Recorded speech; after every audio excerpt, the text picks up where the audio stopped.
नमस्कार दोस्तों, जीएस वाणी में आप सभी का स्वागत है। अपने बहुविकल्पी प्रश्नों की श्रृंखला जो बिहार विशेष है और इसमें हम इतिहास देख रहे हैं। अभी बिहार का इतिहास, तो आधुनिक बिहार का इतिहास यहाँ देख रहे थे। अभी तक हमने आज़ादी के पहले का चीज़ देखा कि कैसे भारत आज़ाद हुआ, उसमें क्या क्या घटनाक्रम रहे, कौन कौन से व्यक्तियों का योगदान रहा, कौन कौन से विशेष व्यक्ति रहे। उसके बाद अब देख रहे हैं स्वतंत्रोत्तर बिहार, स्वतंत्रता के उपरांत बिहार की स्थिति क्या होती है, जिसमें 1947 के बाद की परिस्थितियां देखेंगे। कौन से व्यक्ति रहे जो आगे चल के आए, किन्होंने क्या बदलाव किए, किनका क्या प्रभाव रहा। चूंकि देखिए यहाँ पर केवल बहुविकल्पी प्रश्नों को हम बता रहे हैं, बहुविकल्पी प्रश्नों पे केवल यहाँ चर्चा की जा रही है। आपको डिटेल में, चूंकि बिहार पीसीएस के लिए वक्त मिल चुका है, तो डिटेल में इसकी जानकारी के लिए आप इम्तियाज़ अहमद की ही बुक पढ़ सकते हैं, जो विषय जो इससे डिटेल में आती है, ये वस्तुनिष्ठ है, तो उसको देख लीजिएगा आप, जो डिटेल में बताई गई है उसमें। और अन्यथा अगर वक्त मिला तो हम इसी पे वीडियो बनाने की कोशिश करेंगे। तो चलिए स्टार्ट करते हैं अपना। यहाँ से जो है, भारत का वह प्रथम राज्य जिसने भूमि सुधार कानून बनाया, किसने बनाया था? बिहार ने। देश के किस राज्य में सबसे पहले जमींदारी उन्मूलन कानून बना? तो कब बना? बिहार में बना। देखिए, जमींदारी उन्मूलन कानून का अर्थ यहाँ पे ये होता है कि जैसे पहले क्या होता था कि पहले के ज़माने में परंपरा चली आ रही थी, किसी के दादा परदादा जमींदार रहे थे या कोई काश्तकार रहे थे, उनके पास बड़ी ज़मीन थी, तो वो उनके पास जो है पीढ़ी दर पीढ़ी ट्रांसफ़र होती रही। लेकिन आज़ादी के बाद क्या देखा गया है कि बहुत बड़ा एक ऐसा भी तबका था जो केवल मजदूरी पे गुजर बसर करता था, जिसके पास ज़मीन की एक धूर भी नहीं हुआ करती थी। तो गवर्नमेंट ने ऐसा कानून बनाया कि अगर किसी के पास ज़्यादा ज़मीन है तो उसमें कुछ हिस्सा ज़मीन का निकाल दिया जाएगा और वो ऐसे लोगों को दे दिया जाए जिनके पास बिल्कुल भूमि नहीं, भूमिहीन है जो व्यक्ति। तो यही इसमें जमींदारी उन्मूलन कानून लगाया गया कि जो जमींदार हैं, दरअसल ये जमींदार जो होते थे ये अंग्रेजों के द्वारा ही बनाए गए थे, अंग्रेजों के द्वारा ही पैदा किए गए थे। ये बिचौलिए थे, मध्यस्थ थे, मीडिएटर थे, ठीक है। तो इनके बारे में यहाँ इस कानून के द्वारा इनकी काफ़ी ज़मीन को सीमित कर दिया गया। हालांकि ये कानून भी ढाक के तीन पात साबित हुआ, जो सामान्यतः हुआ है बहुत सारे कानून का। फिलहाल हमें वहां नहीं जाना है। भारत के संविधान में पहला संशोधन किस राज्य के कारण हुआ था? तो किस राज्य के कारण हुआ था? बिहार राज्य के कारण। इसका डिटेल एक लाइन में दिया हुआ है। स्वतंत्रता के उपरांत बिहार में उग्र छात्र आंदोलन की शुरुआत कब हुई थी? तो ये 1955 में हुई थी। स्वतंत्र भारत का पहला छात्र आंदोलन कहाँ हुआ था? ये कहाँ पे हुआ था? पटना में हुआ था। बिहार के किस नदी बांध के लिए पहली बार श्रमदान का प्रयोग हुआ तथा भारत सेवक समाज का गठन किया गया? तो किसके लिए? कोसी बांध। देखिए, श्रमदान का अर्थ होता है, जैसे पहले क्या होता था कि गांव में जो तालाब की खुदाई होती थी या कोई कार्य होता था, तो वो राज्य द्वारा स्पॉन्सर नहीं किए जाते थे या फिर राज्य द्वारा उनको विशेष अनुदान नहीं मिलता था। वो क्या होता था कि श्रमदान के माध्यम से होता था। जैसे कोई व्यक्ति विशेष होता था गांव का, या कोई धर्मात्मा है, कोई है, तो उसने ऐसी अगर उसकी इच्छा हुई कि हम यहाँ पे तालाब खुदवाना चाहते हैं, मंदिर बनवाना चाहते हैं या कोई सामाजिक कार्य करना चाहते हैं, तो लोग स्वतः आगे बढ़ते थे। इसी को श्रमदान कहा जाता था। आज की परिस्थिति का पता नहीं, आप देखेंगे काफ़ी चीज़ें बदल चुकी हैं, लेकिन आज से 10 साल 20 साल पहले ही चले जाइए, बहुत ज़्यादा दूर नहीं, तो श्रमदान का महत्व उस समय भी था। लोग एक दूसरे के घर पे कोई ऐसा कार्य होता था जो बड़ा कार्य होता था, जिसमें 10 से 12 लोगों की ज़रूरत पड़ती थी, 15 लोगों की, तो उसमें लोग श्रमदान करते थे। किसी के यहाँ शादी ब्याह का माहौल होता था तो उसमें लोग श्रमदान करते थे। जैसे अन्य चीज़ों का दान होता है, उसी तरह श्रमदान होता है। इस श्रम का वो कोई मूल्य नहीं लेते हैं, उनसे कोई मूल्य, किसी प्रकार का मूल्य उन्हें नहीं दिया जाता है, ठीक है। तो ये एक हमारे समाज की खास विशेषता थी। कहा जाए तो हमारे समाज का ये दर्शन था, हमारा समाज इसी पे आधारित था। ये समाज वसुधैव कुटुंबकम की विचारधारा का कहीं न कहीं ये फल जीता जागता उदाहरण होता था। तो बहुत सारी चीज़ें और भी हैं इससे रिलेटेड, कभी हम वीडियो बनाएंगे, अलग विषय है, अलग बातों पे। तो चलिए आगे बढ़ते हैं। बिहार के किस नदी बांध के श्रमदान का प्रयोग किया? तो इसमें क्या था? कोसी बांध। बिहार के किस वर्ष सरकार विरोधी प्रदर्शन में पुलिस की गोली से 35 छात्रों की मृत्यु हो गई थी? तो किस वर्ष से हुआ था? 1967 में। बिहार में 1967 में जिगड़ का टुकड़ा कहा गया है? जिगड़ का टुकड़ा क्या? छात्रों को कहा गया। पटना स्थित शहीद स्मारक का औपचारिक अनावरण कब हुआ? तो एक कब हुआ था? 1956 में हुआ था। बिहार में नक्सलवाद की शुरुआत कब से हुई थी? तो कब से हुई थी? 1967-69 से हुई थी। बिहार में नक्सलवाद की शुरुआत किस जिले से हुई थी? किस जिले से? भोजपुर से। देश में पहली बार राजनीतिक जांच आयोग का गठन किस राज्य में हुआ? किस राज्य में हुआ था? बिहार में। बिहार में पहली गैर कांग्रेसी सरकार का गठन कब हुआ था? तो ये कब हुआ था? 1967 में हुआ था। बिहार में पहली गैर कांग्रेसी सरकार के मुख्यमंत्री थे कौन थे? महामाया प्रसाद। बिहार में किस सरकार ने सर्वप्रथम स्कूलों में अंग्रेजी की पढ़ाई की अनिवार्यता समाप्त कर दी थी? किसने की थी? ये महामाया सरकार ने की थी। संपूर्ण क्रांति देश के किस राज्य से संबंधित है? किस राज्य से है? ये बिहार से संबंधित है। बिहार में छात्र या जेपी आंदोलन की शुरुआत किस वर्ष हुई थी? तो ये 1974 में हुई थी। बिहार राज्य की सीमाओं का स्वतंत्रता उपरांत सर्वप्रथम गठन कब हुआ था? ये हुआ था 1956 में। ठीक है, आप यहाँ एक चीज बता सकते हैं, अगर आपको जानकारी है तो आप कमेंट बॉक्स में जरूर बताइएगा कि जो भारतीय राज्यों का पुनर्गठन किया गया था उसमें भाषाई आधार पर सर्वप्रथम किस राज्य का गठन किया गया था? तो बिहार में सर्वप्रथम साझा सरकार का गठन कब हुआ था? ये हुआ था 1967 में। संपूर्ण क्रांति का नेतृत्व किसने किया था? संपूर्ण क्रांति का नेतृत्व जयप्रकाश नारायण जी ने। और ये प्रश्न भी मैं पूछ चुका हूं, आप कमेंट बॉक्स में जरूर बताने की कोशिश करिए कि जयप्रकाश नारायण जी को एक उपाधि दी गई थी, एक अन्य उपाधि दी गई थी जो लोग उन्हें प्यार से बुलाते थे, तो वो बताइएगा जो नाम के आगे इनके लगाया जाता था, इनका पूरा नाम बोला जाता। सामान्यतः आप लिखे हुए देखेंगे जब पोस्टर बैनर या फिर कहीं किताबों में भी मिलता है, पूछा जाता है, ऐसे प्रश्न भी पूछे जाते हैं कहीं कहीं। बिहार की संपूर्ण क्रांति की शुरुआत की थी किसने की थी? छात्रों ने की थी। बिहार के किस आंदोलन को दूसरी जंग आजादी कहा गया? किसको कहा गया? ये संपूर्ण क्रांति को ही कहा गया। संपूर्ण क्रांति की शुरुआत हुई थी, कहां से हुई थी? पटना से हुई थी। बिहार के 1974 के छात्र आंदोलन का नाम संपूर्ण क्रांति किसने दिया था? जयप्रकाश नारायण जी ने दिया था। बिहार के जेपी आंदोलन या संपूर्ण क्रांति से संबंधित कौन सा कथन गलत है इसमें? तो क्या था? जयप्रकाश नारायण जी ने इस आंदोलन का नेतृत्व अपने हाथों में इस शर्त पर लिया कि आंदोलन शांतिपूर्ण होगा। बिहार के वर्तमान नेता लालू प्रसाद यादव, नीतीश कुमार, रविशंकर प्रसाद, सुशील मोदी से आंदोलन संबंधित हैं। यह आंदोलन सन 1975 की इमरजेंसी लगाने के कारणों में एक था। इस आंदोलन का कांग्रेस का समर्थन प्राप्त था।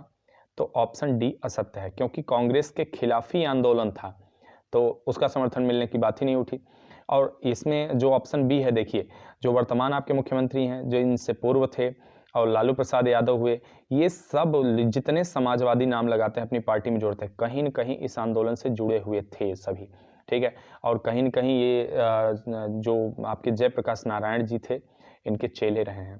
ठीक है, हालांकि ये अलग की बात हो गई कि जयप्रकाश नारायण जी के सिद्धांतों को इन्होंने बिल्कुल ही दरकिनार ही कर डाला अपनी राजनीति के लिए, वो अलग मुद्दा है। बिहार में संपूर्ण क्रांति का आह्वान कब किया गया था? कब किया था? 5 जून 1974 को। बिहार में सन 1977 में किस कमीशन के आधार पर पिछड़ों के आरक्षण का आंदोलन शुरू हुआ? किसके? ये मुंगेरी लाल कमीशन के आधार पर। ठीक है, उर्दू को दूसरी भाषा का दर्जा देने वाला देश का पहला राज्य कौन था? तो ये कौन था? बिहार था। बिहार में उर्दू को दूसरी राजभाषा का दर्जा कब दिया गया था? 1980 में। ठीक है, बिहार की चर्चित गंगा जल की घटना किस जिले से संबंधित है? किस जिले से? तो ये भागलपुर से संबंधित है। और इसी गंगा जल की थीम पे ही एक फिल्म बनी है, अजय देवगन ने उसे फिल्माया है, अभिनय किया है उसमें। गंगा जल ही उसका नाम है फिल्म का, गंगा जल के नाम पे ही पड़ा है और उसमें भी लगभग यही सारी चीज़ें दिखाई जाती हैं और बहुत बेहतर है। टाइम मिले तो या यूट्यूब पे भी है मूवी, तो देखने की कोशिश करिएगा, बहुत अच्छा है, बना है, जिनको ऐसी घटनाएं पसंद हैं, पुलिस रोल का और वगैरह वगैरह। बिहार में बहुचर्चित गंगा जल की घटना घटी थी 1980 में और वहाँ तेजपुर की घटना का जिक्र है, तेजपुर वगैरह वगैरह। बहुत अच्छा, मतलब काफ़ी अच्छा। बाद में दोबारा गंगा जल तो बनती है, बट वो उस तरह से नहीं जो पहले रह गई। महात्मा गांधी सेतु पुल उद्घाटन हुआ था, कब हुआ था? 1982 में। बिहार में अक्टूबर 1989 में सांप्रदायिक दंगे हुए थे, ये कब हुए थे? ये कहाँ हुए थे? भागलपुर में हुए थे। बिहार में डीएमजी कृष्णैया हत्याकांड की घटना घटी, कब घटी? दिसंबर 1994 में। बिहार के बोधगया में स्थित महाबोधि मंदिर विश्व विरासत घोषित किया गया 2002 में। बिहार के जहानाबाद में जेल लूट की घटना कब घटी? कब घटी थी? 13 नवंबर 2005 को। अब देखते हैं बौद्धिक संपदा। ठीक है, जैसे सामान्य हर चीज़ की आप देखते हैं, पैसा है, सोना है, चांदी है, वगैरह वगैरह चीज़ें, उसी तरह बौद्धिक संपदा भी है, तो उसको भी एक तरह से संपत्ति की श्रेणी में डाल दिया गया है।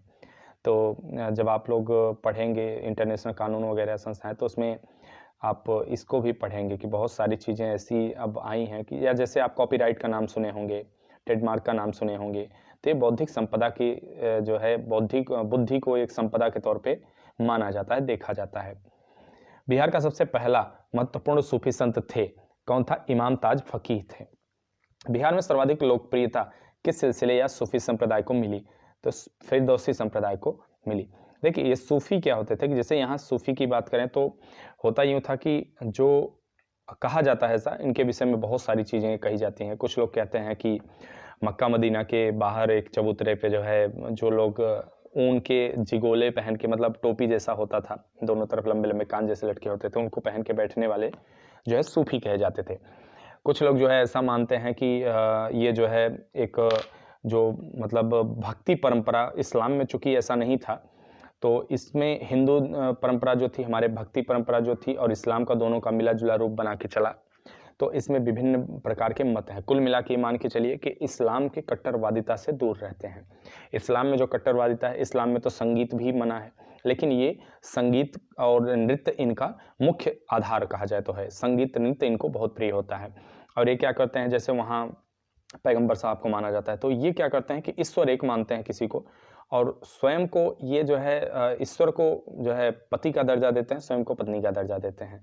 ठीक है, प्रेम में एक तरह से जैसे हमारे यहाँ भक्ति मार्ग है, ठीक है, भक्ति मार्ग हमारे यहाँ शाखा है, भक्ति शाखा है, ज्ञान शाखा है, दो प्रकार की शाखा है। भक्ति शाखा में भी हमारे यहाँ क्या होता है, राम शाखा आते हैं, कृष्ण शाखा आती है। ठीक है, कृष्ण शाखा में जैसे मीरा वगैरह आ जाते हैं, रसखान आ जाते हैं। ठीक है, राम शाखा में तुलसीदास आ जाते हैं और जो है बल्लभाचार्य वगैरह आ जाते हैं। उधर जाके ज्ञान शाखा में देखें तो कबीर आ जाते हैं। ठीक है, तो ये इसी तरह का भक्ति परंपरा में ही सूफी परंपरा आती है। तो प्रेम में विश्वास रखते हैं और प्रेम से ईश्वर को पाने की प्रयास किया जाए, प्रेम में से ईश्वर को पाने का प्रयास किया जाता है। तो यही सूफी संप्रदाय है, हालांकि इस्लाम से काफी अलग है ये। बिहार में महत्वपूर्ण संत मखदूम सफरुद्दीन मनेरी किस सिलसिले से संबंधित थे? तो ये फिरदौसी से संबंधित थे। बिहार के फिरदौसी सिलसिले के संत मखदूम सफरुद्दीन मनेरी के उपदेशों की जानकारी मिलती है, कहाँ से मिलती है? ये अदाबुल मुरीदीन से भी और मादुनुल मानी से भी और मकतूबात सदी से भी, उपरोक्त सभी से मिलती है। बिहार के प्रसिद्ध संत मखदूम सफरुद्दीन मनेरी की मृत्यु हुई कब हुई? बिहार शरीफ में। दरियापंथी संप्रदाय के संस्थापक दरिया साहब का जन्म हुआ था, कहाँ हुआ था? बक्सर जिला में। सिख गुरुओं में सर्वप्रथम बिहार भ्रमण किया, किसने किया? गुरु नानक देव जी ने। सिख धर्म के 10वें गुरु श्री गुरु गोविंद सिंह का जन्म कहाँ हुआ था? तो पटना सिटी में हुआ था। अच्छा, आप एक बात बता सकते हैं यहाँ पे करके बताइएगा कि जो लंगर प्रथा थी उसका प्रारंभ किसने किया था? किस गुरु ने लंगर प्रथा का प्रारंभ किया था? गुरु गोविंद सिंह का जन्म कब हुआ था? 26 दिसंबर 1666 को। सिख धर्म के किस गुरु ने बिहार के क्षेत्र में अपने धार्मिक प्रतिनिधि या मनसद भेजे? किसने? गुरु गोविंद सिंह जी ने। बिहार में ईसाई धर्म का प्रचार सर्वप्रथम किया, किसने किया? पादरियों ने, रोमन कैथोलिक। बिहार में ईसाई का पहला चर्च कहाँ बना? कहाँ पे बना था? पटना सिटी। पटना में ईसाई चर्च संगठन की स्थापना हुई थी, कहाँ हुई थी? 1620 में। कब हुई थी? सॉरी, 1620 में। आधुनिक काल में ईसाई धर्म के प्रचार प्रसार हेतु पटना में पदस्थापित किया गया ऑस्टेसियस हार्ट्समैन को। बिहार में प्रथम आर्य समाज मंदिर कहाँ स्थापित की गई? कहाँ स्थापित की गई? दानापुर में। भागलपुर में 1866 में ब्रह्म समाज की शाखा किसने स्थापित की थी? डॉक्टर कृष्णानंद घोष। बिहार के अघोर कामिनी देवी, गुरु प्रसाद सेन, प्रकाश चंद्र राय इत्यादि संबंधित हैं ब्रह्म समाज से। रामकृष्ण मिशन की बिहार में पहली शाखा खुली, कहाँ पे खुली? पटना में। रामकृष्ण मिशन इसका प्रचार प्रसार किसने प्रारंभ किया था? और रामकृष्ण जी का पूरा नाम रामकृष्ण परमहंस है, तो ये इनके विषय में आप अगर जानते हो कुछ तो बताइएगा।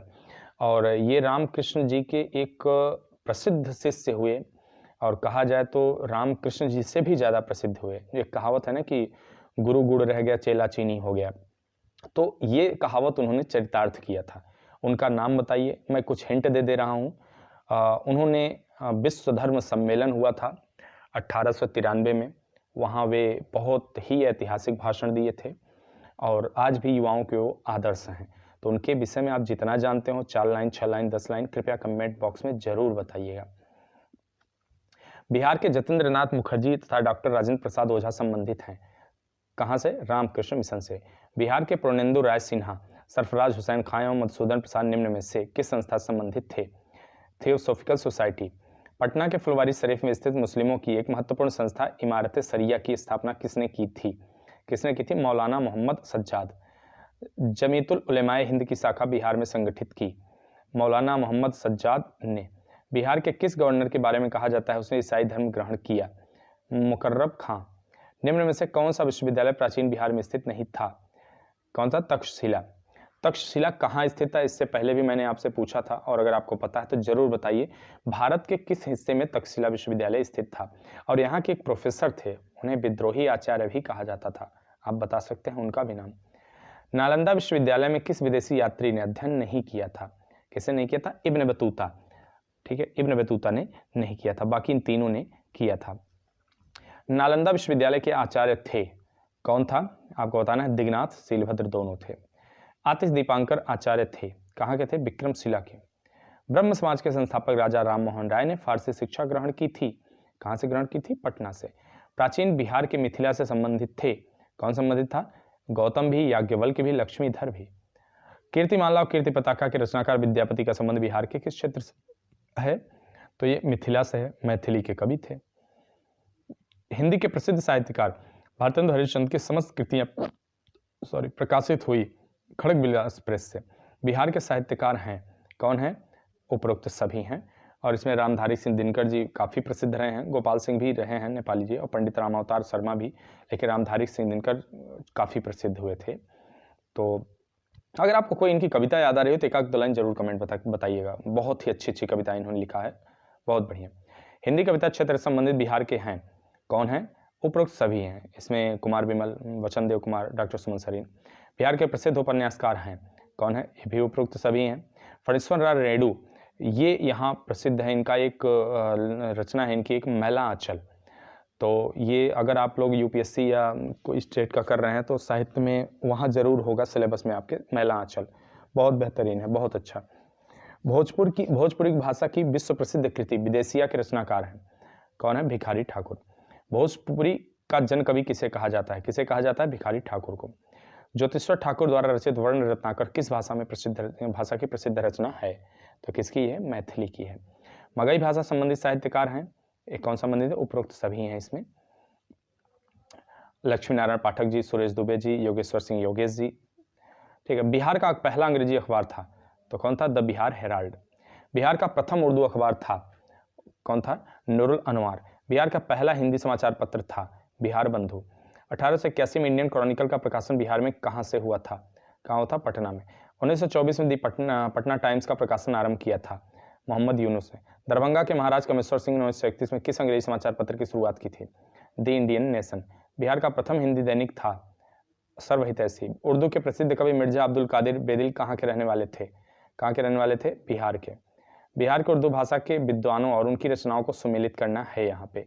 तो यहाँ पे हमें देखना है, ए ऑप्शन सही है, तो पहले का 3 होगा, इमादुद्दीन कलंदर, सिराते मुस्तकिम। सॉरी, मैं जुकाम से बहुत बुरी तरह पीड़ित हूँ, लेकिन चाहता हूँ कि वीडियो न रुकने पाए, इसलिए नियमित रूप से मैं वीडियो दे रहा हूँ आप लोगों को। ठीक है, और चलिए आगे बढ़ते हैं। और ऑप्शन हाँ, तीसरा का पहला का ए का इमादुद्दीन कलंदर का 3 था सिराते मुस्तकिम, और बी अली मोहम्मद साद जो हैं वो मैखाने इल्हाम गज़ल संग्रह है इनका, और अजीमुद्दीन अहमद जो है, अजीमुद्दीन अहमद ये गुलनगमा कविता संकलन है इनका, और प्रोफेसर कलीमुद्दीन अहमद ये उर्दू शायरी में। देखिए इस तरह के प्रश्न भी आते ही हैं बिहार में, इनको थोड़ा सा टफ जरूर है नाम याद करना, लेकिन कोशिश करिए कि इनको बार बार सुनेंगे तो हो सकता है रिपीट होके याद है, जो कि गिने चुने हैं, ज़्यादा नहीं है, और 1-2 पूछ ही लिए जाते हैं कभी कभी। मैं जो है इसको कोशिश करूँगा कि आगे आने वाले सभी वीडियो जो भी रहेंगे वहाँ आपको अब इसी तरह से थोड़ा थोड़ा एक एक लाइन एक्सप्लेन करते जाऊँगा, क्योंकि जब एग्ज़ाम थोड़ा दूर है तो क्यों ना इसको अच्छे तरीके से किया जाए। ठीक है। उर्दू भाषा में बिहार का पहला इतिहास नक्शे पायदार के रचयिता हैं, कौन था? मोहम्मद शाद। बिहार पर उर्दू भाषा में पहली ऐतिहासिक रचना किसने लिखी थी? सभी ने लिखी थी इसमें, शाह अजीमाबादी, शम्स मनेरी, बदरुल हसन। बिहार राज्य की प्रमुख प्रचलित भाषाओं में सम्मिलित नहीं है अवधी, क्योंकि अवधी उत्तर प्रदेश की भाषा है, और उत्तर प्रदेश से ये जो अवध का क्षेत्र है फैजाबाद के आसपास का, ये इधर की अवधी भाषा है। ठीक है, बिहार में अवधी कहाँ जाएगी? ठीक है। बिहार की प्रमुख प्रचलित भाषाओं में सम्मिलित नहीं है, कौन सम्मिलित नहीं? अवधी, ये बताया। अच्छा हाँ, यहाँ आप एक कमेंट बॉक्स में और चीज़ बता सकते हैं कि अवधी भाषा की एक प्रसिद्ध रचना है, किसने लिखा है? और मैं हिंट दे रहा हूँ, उसके नायक राम हैं और आपको बताना है उसका नाम, उस रचना का। मगही भाषा का प्रथम कवि किसे माना जाता है? किसे माना जाता है? ईशान। नालंदा विश्वविद्यालय में शिक्षा माध्यम था, क्या था? पाली भाषा। ठीक है। निम्नलिखित में से बिहार के कौन से एक जिले में भोजपुरी बोली नहीं जाती? किसमें? दरभंगा में। मैथिली भाषा को भारतीय संविधान की 8वीं अनुसूची में किस वर्ष सम्मिलित किया गया था? ये सम्मिलित किया 2003 में। बाबा ठाकुरदास पटना सिटी में किस सोसाइटी की स्थापना की थी? किसकी की थी इन्होंने? रामकृष्ण मिशन सोसाइटी की। तो ये वीडियो हमारी यहीं समाप्त होती है। अगली वीडियो लेके आपसे मिलते हैं बहुत जल्दी ही। और कोशिश करिए कि चैनल को हमारे शेयर करिए, लोगों तक पहुंचाइए और देखिए, सब्सक्राइब भी करिए, नहीं किए हैं तो बेल आइकन ज़रूर दबाइएगा और लोगों तक पहुंचाने की कोशिश करिए। अच्छी वीडियो है क्योंकि आपको यहाँ वस्तुनिष्ठ टाइप के सारे प्रश्न मिल रहे हैं और जबकि इस बुक का रिकॉर्ड रहा है कि इससे बाहर प्रश्न फिलहाल अभी तक नहीं पूछे गए हैं। काफ़ी लोगों ने मुझे बताया, लेकिन मैं पूरे दावा इसलिए नहीं करता कि आयोग है, आयोग की अपनी भी कुछ जो है वो है, तो फिर भी